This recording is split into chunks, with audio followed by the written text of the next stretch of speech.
really the commandments, period. But like I like to say a lot, if we push the average preacher up against the wall, which is what we're going to really have to do to make him admit that you should keep the law when it says thou shalt not steal, thou shalt not kill, even though they don't really preach that, he would have to admit, oh no, you shouldn't kill, you shouldn't commit adultery. Even though some of them are almost saying you can do it, because they saying you don't have to do nothing, you saved by do nothing grace.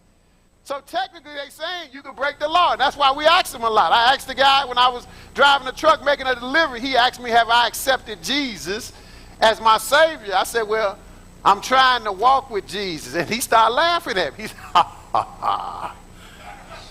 There's nothing you can do.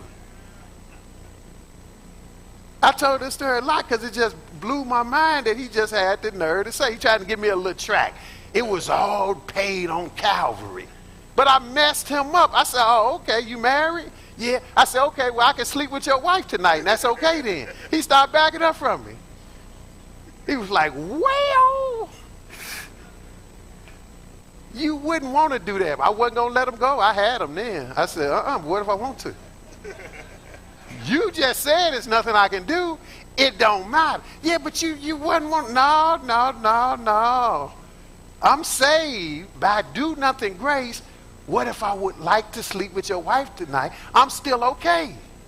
He basically wanted to let me go. Let him say, well, you know, you're still saved, but you wouldn't want to do that. But that's the problem.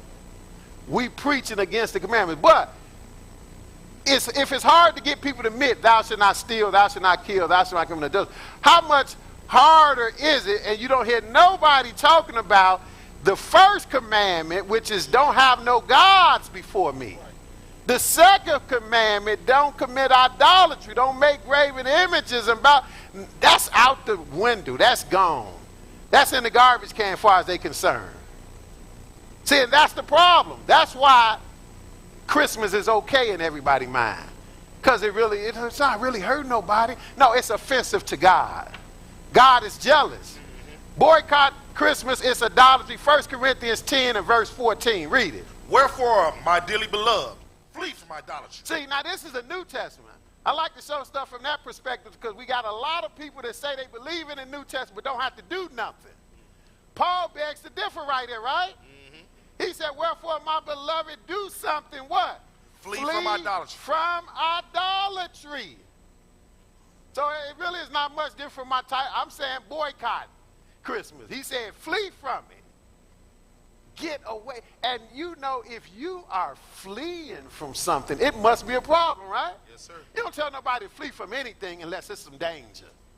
But we don't know the danger of worshiping falsehood, worshiping lies. We don't know the danger of that. Nobody's preached that to us. We think it's okay no matter what. We've been on TV for years. We have a lesson like this on TV, and we still get people call, complain. And, you know, I remember a lady called once. I talked to her personally. She said, you on there talking. I don't think she knew it was me, but you on there talking about Christmas is bad. Christmas is not bad. Christmas is good. It make people feel good. I want to say later, I used to smoke crack. That made me feel good, but that is not it. I ain't want to tell all that. That got to stay in Vegas. But that's crazy. That's the way people think. Because it seemed good. So we don't have no concept of what Paul is saying in our Bible right here, brothers and sisters. Flee from idolatry. Get far away from that. Get away from it in a hurry.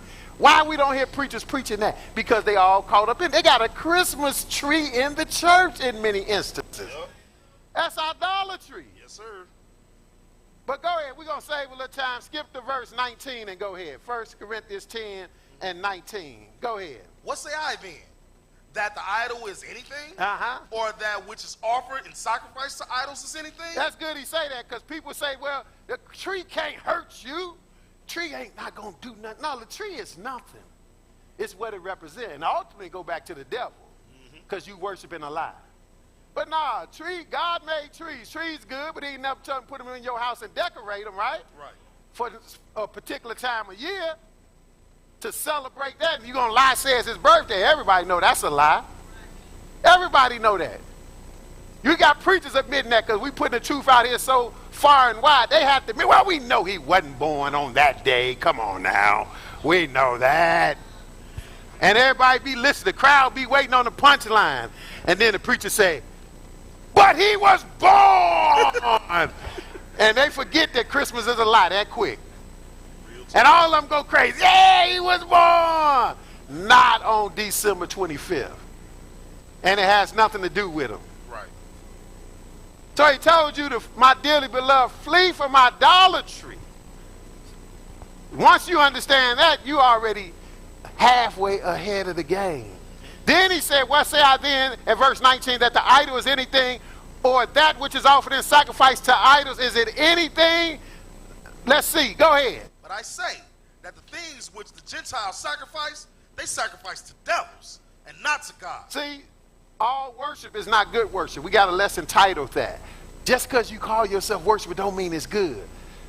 You could be making a sacrifice. You could be calling. See, these people wasn't necessarily calling themselves devil worship. They wasn't.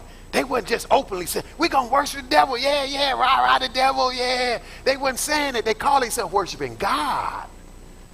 But they was doing it the wrong way, so it turned out to be devil worship. Like today, it's idolatry. So he said, the idol is not nothing, but that which is offered in sacrifice to idols, is it anything? But I say that what the Gentiles sacrifice, they sacrifice to devils, and Israel got into that as well. The difference between Israel and Gentiles, Israel worse because they knew better. We knew better and worshiped the devil. That's what the Lord said in Deuteronomy 32.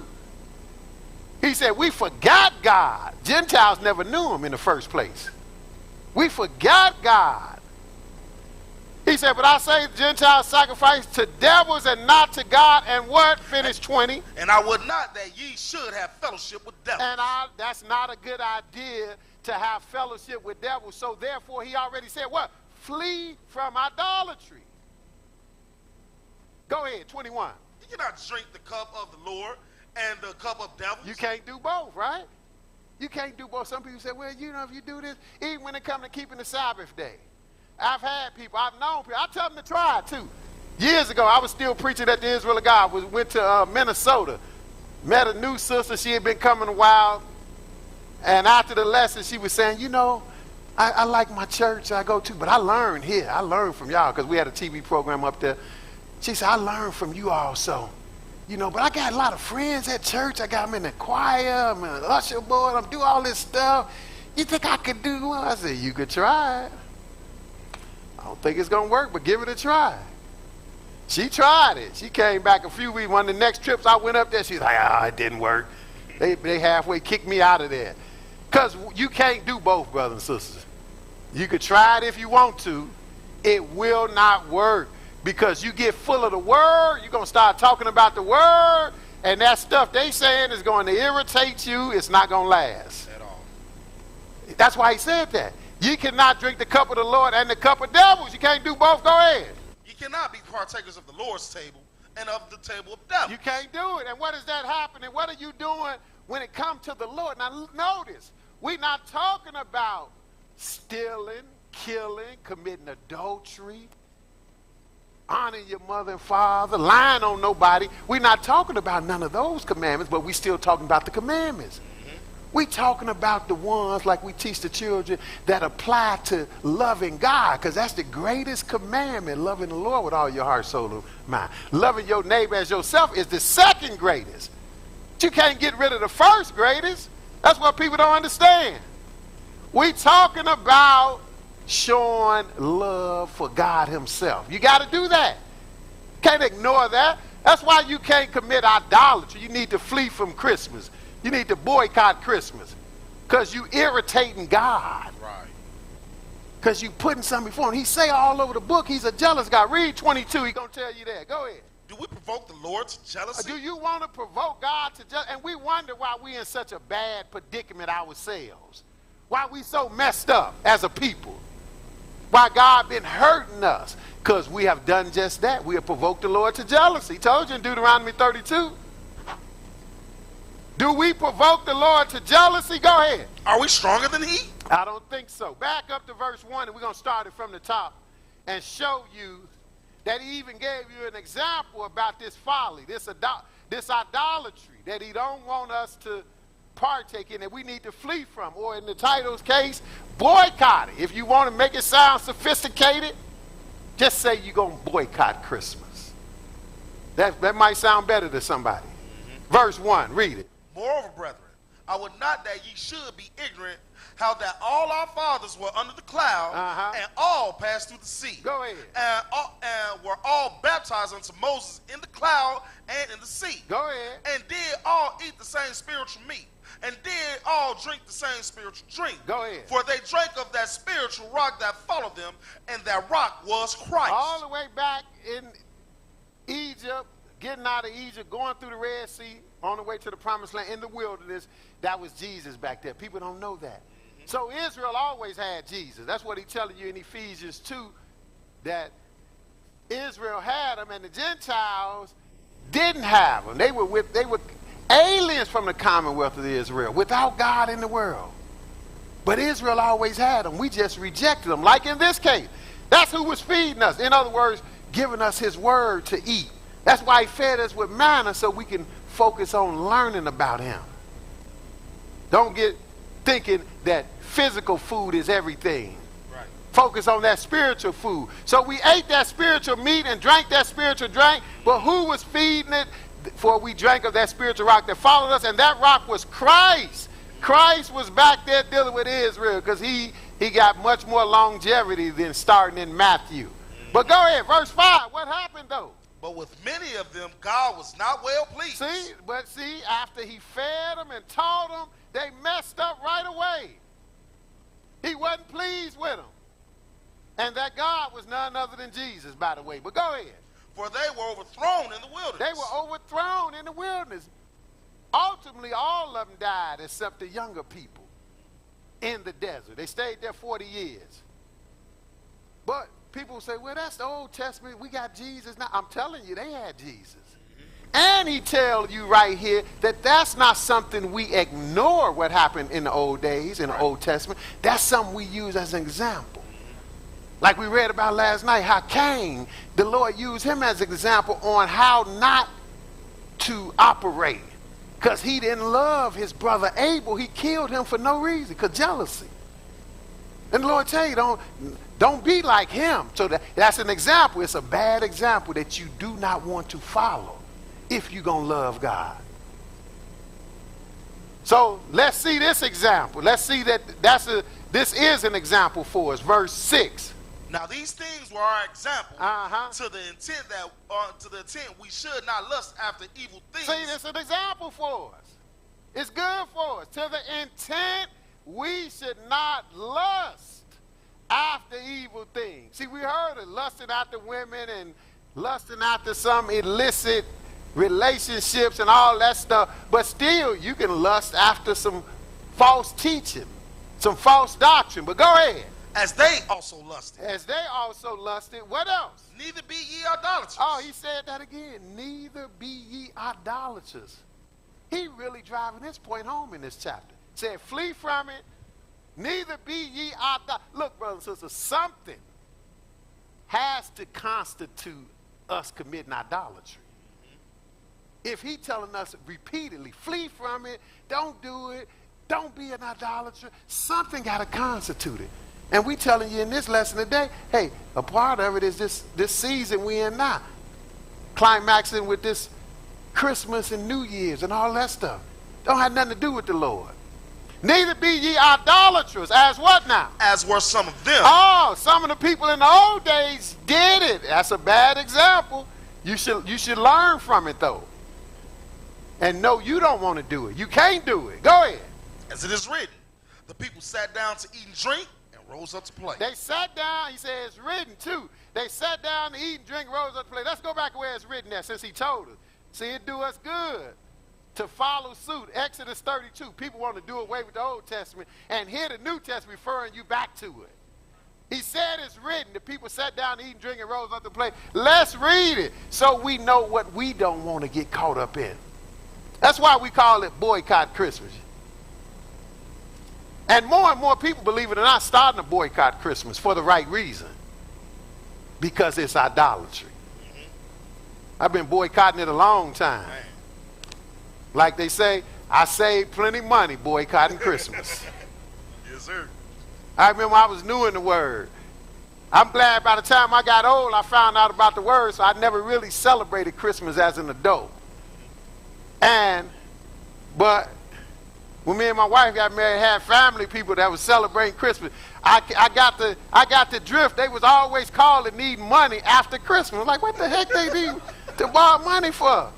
Because I had saved a lot of money not celebrating, but they didn't. Right. They blew money they didn't even have on Christmas. Now they need to borrow. So now quit boycott Christmas. That's what you need to do. You have some money. Right. Exodus 32, pick it up at verse 6. Go ahead, my brother. And they rose up early on the morrow and offered burnt offerings and brought peace offerings. See, they having religious ceremonies, but it's not to the real God.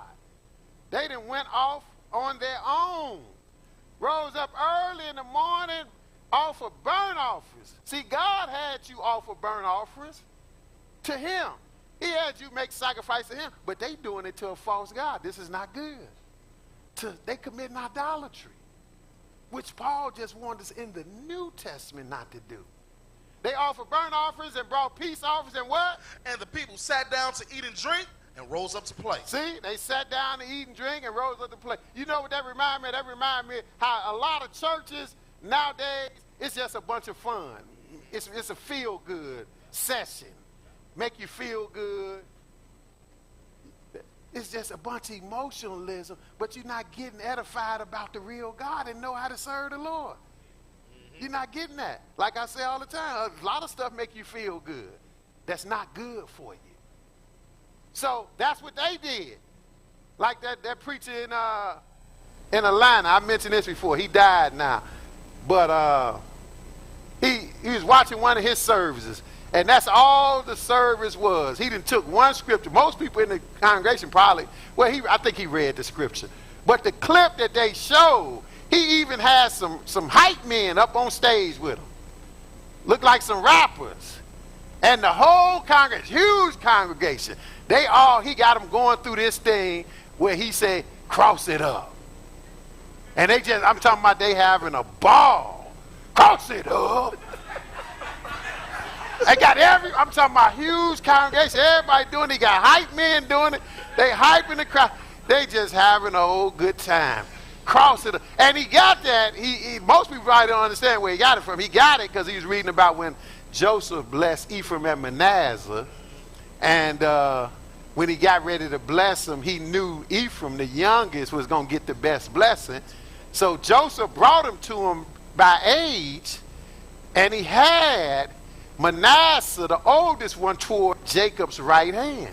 So he could put his right hand, because Jacob couldn't even see. He blind now before he died. So he wanted him to put his right hand on Manasseh, the oldest, put the left hand, because the right hand is supposed to be the most powerful. That's going to get the big blessing. So Jacob knew Ephraim needed the big blessing. So he crossed his hands. And this dude then made a whole video about that. God gonna cross that thing up for you. He gonna cross it up for you. Cross it up. You can find that on YouTube. I ain't lying. I mean, I'm talking about it just went on for, this wasn't no few minutes. They was having a party. But this is the kind of stuff he's talking about. Because when you play church, it's just a bunch of fun. It don't require nothing. You don't have to really worry about getting your life in order with the Lord, because that's why false worship sell, because it don't cost you nothing. Maybe pay a little money. They begging for money. You got to do that. But other than that, it don't cost you no lifestyle changes. You're just having fun. So that's what he said here. What Paul quoted, the people sat down, eat and drink, and rose up to play. Go ahead, verse 7. And the Lord said unto Moses, Go, get thee down, for the people that which thou broughtest out of the land of Egypt have corrupted themselves. The Lord done got rid of Israel already. He said, them your people, Moses. He put them all on. He said, them people you brought out, man, they done messed up. You better go talk to your people. Get your people straight. He put them on Moses. He said, they have corrupted themselves. Now, they having a good old worship ceremony, feeling good, and God is upset because he has been provoked to jealousy with this idolatry. That's why you need to boycott it. Yes, sir. Go ahead, verse 8. They have turned aside quickly out of the way which I commanded them. Quickly, right away. What they do? They have made them a molten calf and have worshipped it and have sacrificed thereunto and said, These be thy gods, O Israel, which have brought thee out of the land of Egypt. Boy, that irritated God to the max. Man. Somebody was going to have to die behind this. Yes, sir. People died behind this. He said they done made them some gods and said, this the ones brought you out of Egypt. That's an insult to God, the real one that brought you out. Yep. Anytime you attribute God's favor to somebody else, that's an insult. That's why I know Christmas is an insult. Don't have nothing to do with Jesus. He was not born on the day, and he didn't tell you to do that to honor him. So who are you honoring? All you got to do is investigate it. You find out who you really honoring.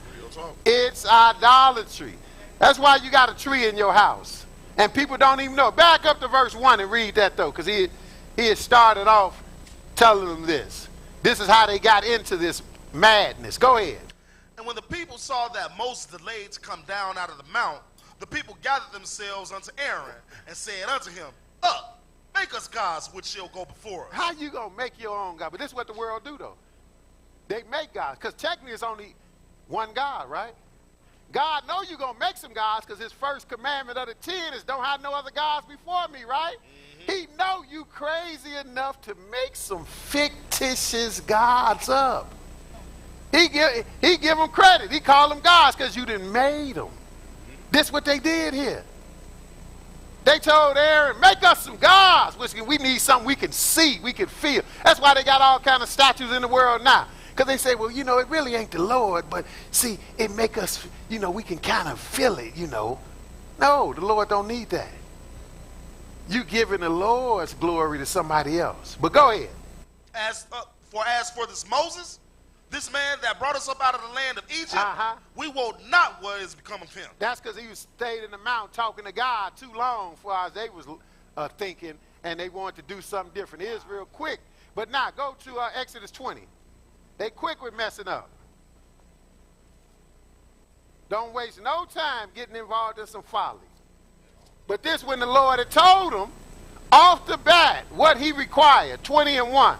Go ahead. And God spake all these words, saying, I am the Lord thy God, which have brought thee out of the land of Egypt, out of the house of bondage. Thou shalt not have no other gods before me. So, guys, I did something for you, and now I expect you to reciprocate. I brought you out of Egypt. I'm the one brought you out. But later on, they're going to give that credit to some idol they made. Just like you celebrating an idol's birthday, you think the Lord like that? But we wonder why we turn around talking about boycotting stuff because we catching so much drama. We're always looking for an answer to something that stand us in the face that we're going against God. That's what got us in trouble. Going against God, not keeping his commandments. Here you go right here. Thou shalt have no other gods before me. He know you're going to make them up because he's the only real God. Technically, there are no other gods except for the ones we concoct. Go ahead. Verse 4. Thou shalt not make unto thee any graven image. And then the second commandment is graven image. Now, if you look at Catholicism, and they got it in print. I ain't got to make nothing up on them. They got it in print that when they put out 10 commandments, they omit number 2. Totally scrapped it. We don't need that one. Which is about idolatry here, about idols. So this is not in their list of 10 commandments. It can't be, right? Right. Because all you got to do is visit your local cathedral and you will see that it can't be. I actually did that when I first got in the Word in the 80s. I went to visit my sister, I think it was 1986 sometime. I went to visit her in New York. She was living in New York. I was trying to help her come in the Word. She came in the Word. She didn't come as quick as I thought. She came about 10 years later. But she took me to the tourist site. She said, well, I'm going to take you to one of the tourist sites is this cathedral in New York, the St. Patrick's Cathedral, one of the biggest ones in the world. And she took me there. I went because it ain't going to hurt me. I know it's folly. Right. And I'm looking at it. I was amazed, though. I'm talking about it's a house of gods, a house full of idols, idols everywhere in this place, all over the place. Big ones, little ones, tall ones, skinny ones, standing, sitting, all kind. I'm talking about it's all over. And bigger than that, one of the most amazing thing to me is not just seeing all these idols, but seeing people literally praying to them. I'm talking about them right there. They praying to some rock. What's they can't hear you? They can't hear you.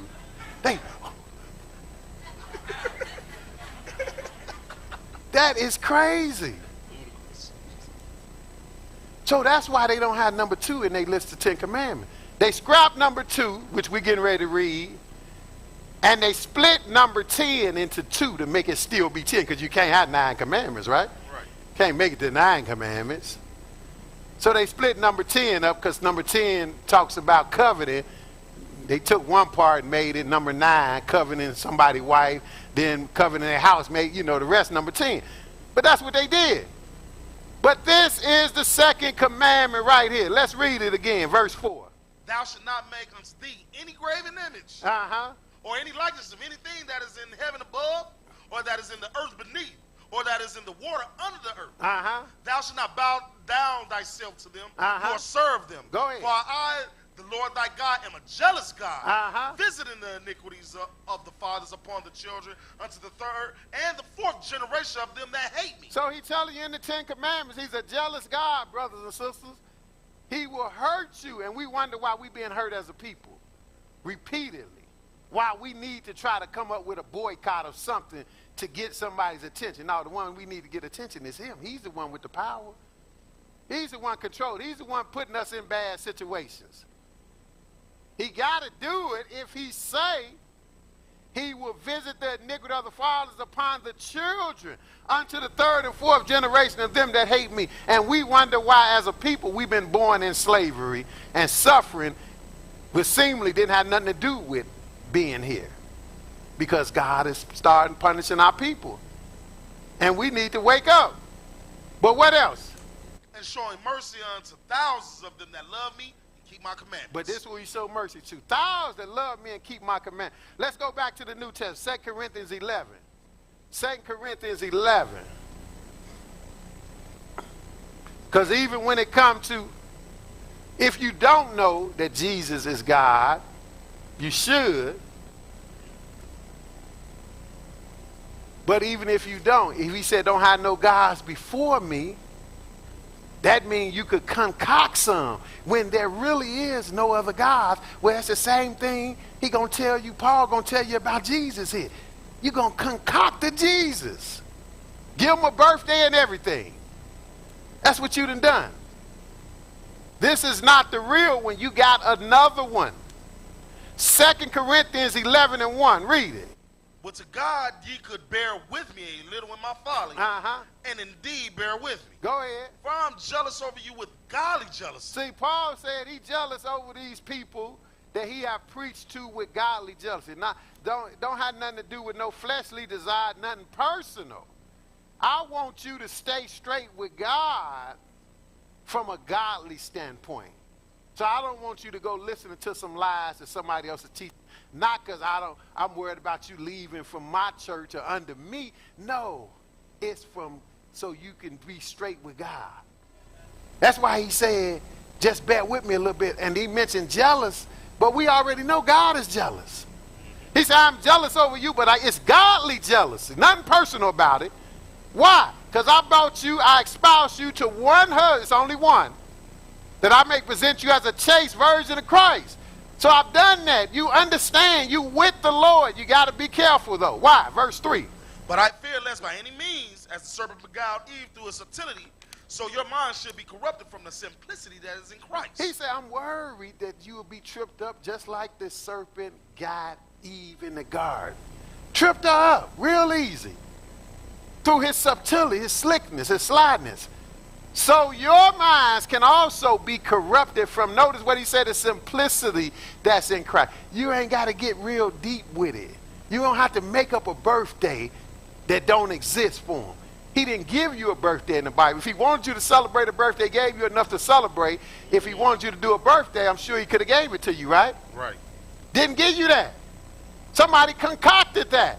And the crazy thing of it all, everybody know it's not his birthday. That's crazy. That's like a man, you know, I used this analogy before. A man get a wife and she had a husband that died. But she tell him, look, I know your birthday so-and-so, but I want to do it on this day. And that happened to be her dead husband's birthday. You think that man gonna like that?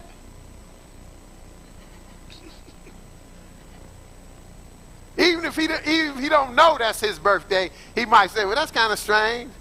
I don't think he's going to go along with it, but just say, what you think going to happen if he find out that's the other man's birthday that's dead? That's some jealousy involved in that, isn't it? But that's what you're doing. You're going to say you worshiping the Lord's birthday and it's not his birthday. Has nothing to do with him. You honoring somebody else. That's what make him jealous. He said, I fear. Just like the serpent got Eve, you will be tripped up into some folly. Why? How would that happen? How can that possibly take place? Verse 4. For if he that cometh preacheth another Jesus. Wait a minute. Who gonna come preach another Jesus? When technically it's only one real Jesus, the Messiah. Plenty of people had that name because the name is the same as Joshua. That's why some brothers use Joshua. Well, I don't care what you use. I just use Jesus because that's what I read. But plenty of people did have that name. Matter of fact, I can read you in Colossians where another brother, current, hanging out with Paul, had the name because it was a common name. But it's only one Jesus, the Christ, the Messiah, the Holy One. It's only one of them. Only one. So that's what Paul is referring to. And he knew, he was concerned. He said, if he that cometh preacheth another Jesus. You got you one born on December 25th. That's another one. Died on Good Friday. That's another one. Not in the Bible. See, he warned you of that kind of stuff. Rose on Easter Sunday. That's another Jesus. That's not this one. This one died on the Passover. Why don't you talk about that? Right. It is. It's getting hot. It's hot in here. I see everybody fanning. Good. At least the heat working. Right. But maybe somebody could cut the fan off back there. But now he said, preach another Jesus.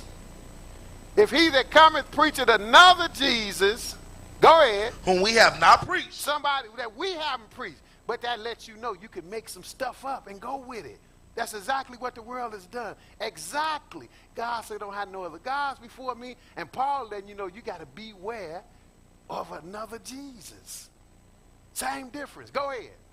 Or if ye receive another spirit which ye have not received, or another gospel which ye have not accepted, ye might well bear with him. See, if you'll fall victim to this. Another Jesus, another gospel, even by another spirit. All spirits not from God. Paul told you in Galatians 1, people preaching another gospel. He said they perverted the gospel of Christ. But let's look at the handout on the back of the lesson. Back of the lesson, we got some historical. The first one, we're going to look at the last 2 million years, page 144, and that's actually at the bottom. The mission of Augustine. Just show you where you get this day that everybody is thrilled over and celebrating, which they need to boycott.